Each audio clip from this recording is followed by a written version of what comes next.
E scendono a 416 nuovi casi, 100 meno di ieri, il terzo miglior dato dall'inizio del lockdown. Giorgia Cardinaletti.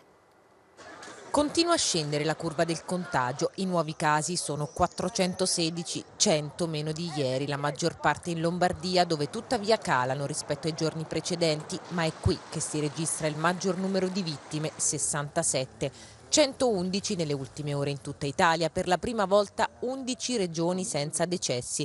Risalgono i contagi in Piemonte e Liguria, 0 casi invece in Basilicata per il sesto giorno consecutivo, Molise, Sardegna, Calabria, Umbria e Abruzzo che però oggi non ha aggiornato i dati. Sempre meno i nuovi contagi nel Lazio, oggi se ne contano solo 6, 2 a Roma, minimo storico da inizio epidemia.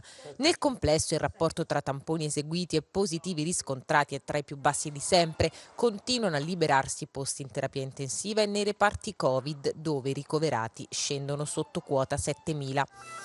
Ma il virus è ancora in circolazione e i dati lo confermano, troppe trasgressioni in giro, secondo il direttore sanitario dello Spallanzani di Roma, Francesco Vaia. Attenzione, afferma, non tradiamo la speranza. I comportamenti individuali, ribadiscono gli esperti, sono fondamentali in questa fase. La raccomandazione, non abbassare la guardia e continuare a rispettare le regole. A Piacenza